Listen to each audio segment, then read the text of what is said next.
Well, protests in India broke out after another woman was raped. This time, the victim, a 74-year-old nun. 6 men attacked her after she tried to stop them from looting a church in West Bengali.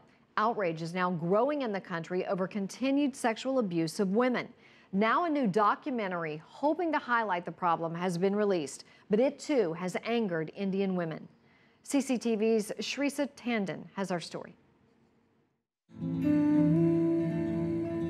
India's Daughter recounts the harrowing rape case of 23-year-old Jyoti Singh, a promising Indian medical student.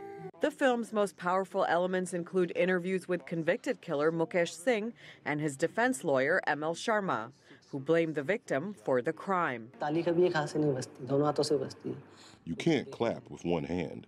It takes 2 hands to clap. A decent girl won't roam around at 9 o'clock at night.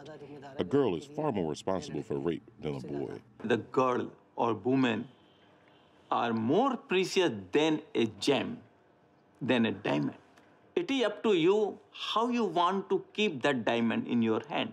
If you put your diamond on the street, certainly the dog will take it out. You can't stop. Testimonies like these reignited public anger, prompting the Indian government to ban the broadcast of India's Daughter across the country. This is a bigger problem of gender inequality, and it is important to note that this is not just the case in India. This is going on around the world, and that's why we have rates of violence against women that are very high around the world. According to the National Crime Records Bureau, an average of 92 women are raped in India every day. Despite rising levels of education, statistics show violence against women has gotten worse.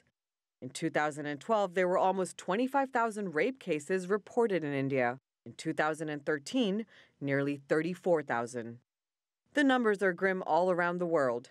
According to the United Nations, 1 in 3 women is beaten, forced into sex, or abused, and 1 in 5 will become a victim of rape or attempted rape. That bigger problem is gender inequality. And this is particularly so in India, where there has been a preference for boys over girls. In order to stem the epidemic of violence against women, India's parliament passed new laws in 2013. Some of the new legislation targets stalking, disrobing, voyeurism, and the use of acid. Healthcare workers must now give victims of sexual violence and acid attacks free and immediate medical care. The laws also increase jail terms for rape and include the death penalty if it's a repeat offense or if the rape leads to a coma. Marital rape, however, is still legal, unless the couple is separated. Jyoti Singh's tragic rape case, which took place 3 years ago, has once again sparked a global conversation on the issue of violence against women.